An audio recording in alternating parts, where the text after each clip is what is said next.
আজকে আমাদের বিষয় হচ্ছে এভিডেন্স অ্যাক্ট 1872। আমরা এই আইনের গুরুত্বপূর্ণ ধারাগুলো শিখব, তবে ধারা শেখার আগে কিছু গুরুত্বপূর্ণ তথ্য আমরা জেনে নিই। এই তথ্যগুলো আমাদেরকে সোজাসুজিভাবে মুখস্থ করে ফেলতে হবে। এই তথ্যগুলো যাতে কোনোভাবেই ভুল না হয়। এই তথ্য এমসিকিউতে আসতে পারে, রিটেনে আসতে পারে, এমনকি ভাইভাতেও এই তথ্য থেকে প্রশ্ন করতে পারে। সুতরাং এই তথ্যে যদি কোনো ভুল থাকে তাহলে উত্তর অবশ্যই ভুল হয়ে যাবে। কাজেই এই তথ্যগুলো আমাদেরকে একদম অ্যাবসলিউটভাবে পুঙ্খানুপুঙ্খানু মনে রাখতে হবে। প্রথমেই সাক্ষ্য আইন সবচেয়ে পুরনো আইন। সাক্ষ্য আইনের উৎস ব্রিটিশ আইন থেকে, তাই সাক্ষ্য আইনকে ব্রিটিশ জুরি সিস্টেমের ফল বলা হয়। 1872 সালের 15ই মার্চ প্রথম সাক্ষ্য আইন আইনে পরিণত হয় এবং এই আইনের পূর্বে এটির নাম ছিল ভারতীয় আইন। স্যার জেমস ফিটজেমস স্টিফেন উনি হচ্ছে এই আইনের লেখক এবং প্রবক্তা। সাক্ষ্য আইন 1872 সালের 1 নং আইন। এটি কার্যকর করা হয় 1 সেপ্টেম্বর 1872 থেকে। এই আইনে 167টি ধারা রয়েছে, অধ্যায় রয়েছে 11টি এবং খণ্ড 3টি। এটি মূলত বিধিবদ্ধ বা পদ্ধতিগত আইন। এখানে আমাদেরকে আরও কিছু বিষয় মনে রাখতে হবে। সেটি হচ্ছে যে সাক্ষ্য আইন একটি পূর্ণাঙ্গ বা স্বয়ংসম্পূর্ণ আইন বিধায় এটিকে বিধিবদ্ধ আইন বা অ্যাডজেক্টিভ ল বলা হয়ে থাকে। তবে যদি প্রশ্নপত্রে বিধিবদ্ধ এই অপশনটি না থাকে তাহলে অবশ্যই এটি পদ্ধতিগত আইন হবে। সাক্ষ্য আইনের মূল বিষয় হলো প্রমাণ। সাক্ষ্য দ্বারা কোনো বিষয় বা ঘটনাকে প্রমাণ করা হয়, অর্থাৎ প্রমাণ করাই হচ্ছে সাক্ষ্য আইনের মূল বিষয় এবং উদ্দেশ্য। সাক্ষীর ইংরেজি শব্দ হচ্ছে উইটনেস এবং সাক্ষ্যের ইংরেজি প্রতিশব্দ হচ্ছে এভিডেন্স। অর্থাৎ সাক্ষী যেই জিনিসটি আদালতে উপস্থাপন করে সেটি হচ্ছে সাক্ষ্য। যে সাক্ষ্যটি দিবে তাকে বলা হবে সাক্ষী, আর সাক্ষী যা দিবে সেটি হচ্ছে সাক্ষ্য। এই আইন দেওয়ানি এবং ফৌজদারি উভয় মামলার ক্ষেত্রেই প্রযোজ্য। এই আইনে 3টি খণ্ড রয়েছে। এই 3টি খণ্ডের বিষয় আমাদেরকে অবশ্যই ভালোভাবে মনে রাখতে হবে। এখানে প্রথম খণ্ডে ধারা 1 থেকে 55 পর্যন্ত আলোচনা করা হয়েছে। অধ্যায় রয়েছে 1 ও 2। প্রথম খণ্ডে বলা হয়েছে যে কি প্রমাণ করতে হবে, অর্থাৎ কি প্রমাণ করা হবে সেই বিষয়েই প্রথম খণ্ডে যাবতীয় সকল কিছু আলোচনা করে দেওয়া হয়েছে। দ্বিতীয় খণ্ডে বলা হয়েছে কিভাবে তা প্রমাণ করতে হবে সেই বিষয়ে, অর্থাৎ কি প্রমাণ করব সেই বিষয়টি আমরা কিভাবে প্রমাণ করব সেই পদ্ধতিটাই দ্বিতীয় খণ্ডে বলা হয়েছে। এখানে 56 থেকে 100 ধারা পর্যন্ত আলোচনা করা হয়েছে এবং অধ্যায় রয়েছে 3 থেকে 6। আচ্ছা, এবং শেষ খণ্ডে অর্থাৎ তৃতীয় খণ্ডে ধারা 101 থেকে 167 পর্যন্ত আলোচনা করা হয়েছে এবং এখানে অধ্যায় রয়েছে 7 থেকে 11। আচ্ছা, তো এই অধ্যায়গুলোতে আলোচনা করা হয়েছে যে কে বা কাহারা প্রমাণ করবে, অর্থাৎ প্রমাণের ভার বা প্রমাণের দায় কার উপরে পড়বে সেই বিষয়ে এখানে আলোচনা করা হয়েছে। তাহলে আমরা 3টি বিষয় এখানে পাচ্ছি। এই 3টি বিষয় নিয়েই সাক্ষ্য আইন। 3টি বিষয় কি? প্রথম বিষয় হচ্ছে আমরা কি প্রমাণ করব, দ্বিতীয়টি হচ্ছে যে যেটি আমাদেরকে প্রমাণ করতে হবে সেটি আমরা কিভাবে প্রমাণ করব, এবং শেষটি হচ্ছে যে এই যে প্রমাণ আমরা করব এই প্রমাণটি কে করবে। প্রমাণ কি আমি করব না কেউ অন্য কেউ করবে, কে করবে, কার উপরে এই প্রমাণের ভার বা দায় রয়েছে সেই বিষয়ে শেষ খণ্ডে আলোচনা করা হয়েছে। সাক্ষ্য আইন 5টি ক্ষেত্রে প্রযোজ্য হবে না। সেটি হচ্ছে যে সেনাবাহিনী আইন 1952, বিমান বাহিনী আইন 1953, নৌবাহিনী আইন 1961, সালিশ কার্যক্রম 2001 এবং হলফনামার ক্ষেত্রে সাক্ষ্য আইন প্রযোজ্য হবে না।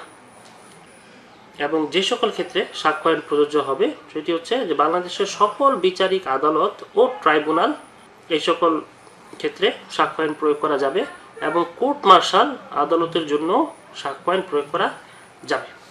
আচ্ছা, এখন আমরা দেখি যে ধারা 3-এ কি বলা হয়েছে। ধারা 3-এ কিছু সংজ্ঞা নিয়ে আলোচনা করা হয়েছে। আমরা সংজ্ঞাগুলো খুব ভালো করে বুঝবো এবং শিখব।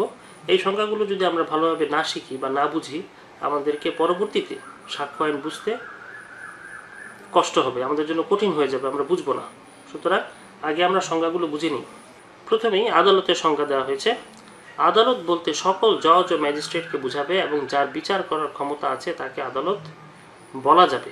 মুনসেফ আদালতও আদালতের অন্তর্ভুক্ত হবে, কিন্তু সালিশ অন্তর্ভুক্ত হবে না।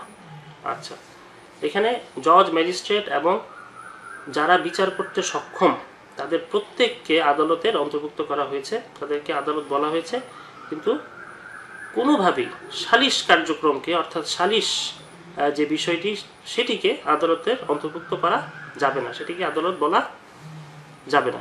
এইখানে আমরা সাধারণত দেখি যে যখন কেউ জমি জমা ক্রয় বিক্রয় করে, আমরা রেজিস্ট্রার অফিসে যাই এবং জমি রেজিস্ট্রেশন করে বিক্রি করি অথবা ক্রয় করি।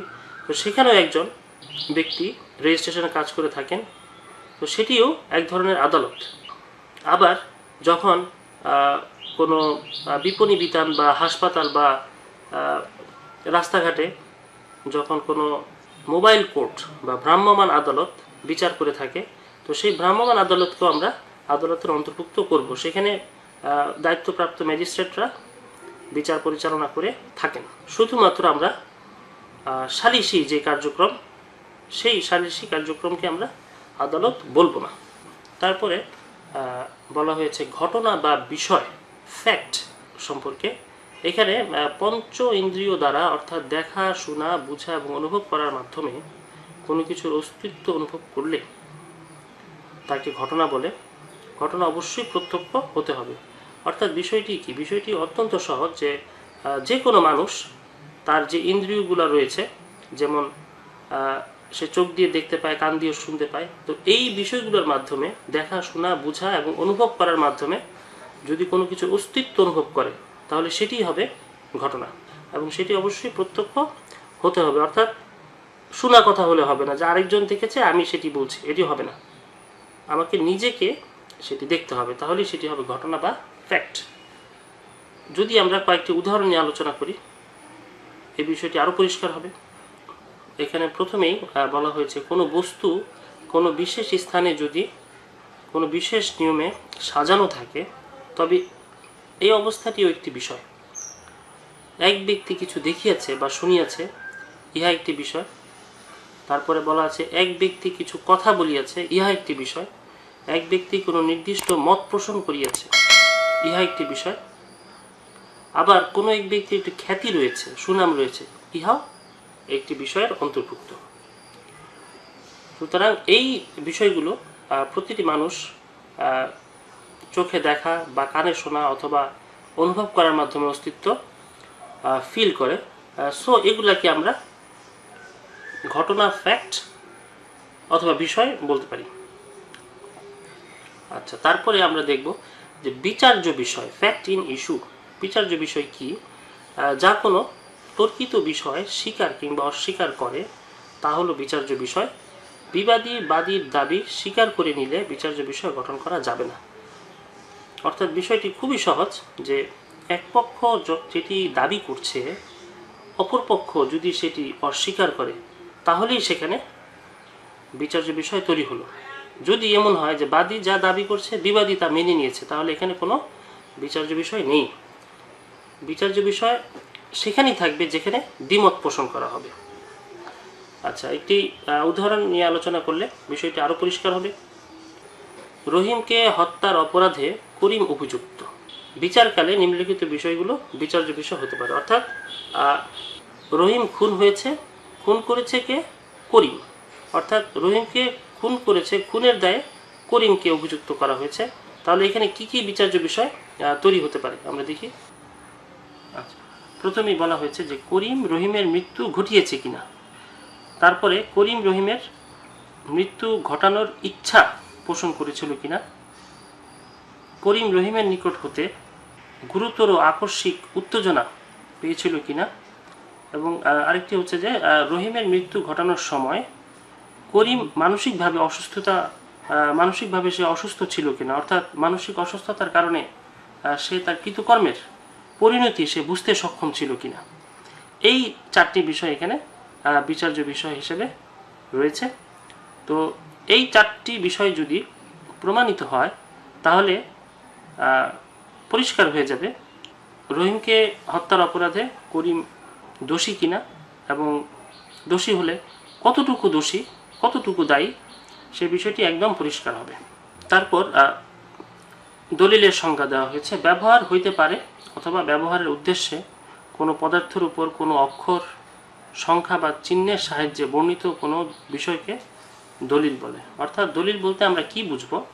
দলিল হচ্ছে ব্যবহারের উপযোগী কোনো পদার্থের উপরে কোনো অক্ষর, অর্থাৎ কাগজে কোনো লিখিত থাকলে, কোনো সংখ্যা বা চিহ্নের সাহায্যে যদি কোনো বিষয় উপস্থাপন করা হয়ে থাকে, তাহলে এই প্রত্যেকটি বিষয়কে আমরা দলিল হিসেবে মূল্যায়ন করব।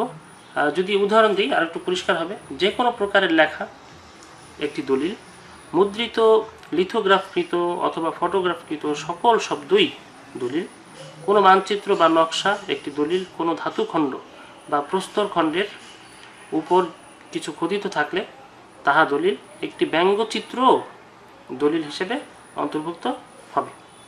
অর্থাৎ কোনো প্রকারের লেখা বা ফটোগ্রাফ, ছবি, মানচিত্র, নকশা, কোনো পাথরের খণ্ড বা কোনো ধাতুখণ্ড বা কোনো ব্যঙ্গচিত্র, এই সকলগুলোকেই আমরা ডকুমেন্ট হিসেবে বা দলিল হিসেবে আমরা মূল্যায়ন করব।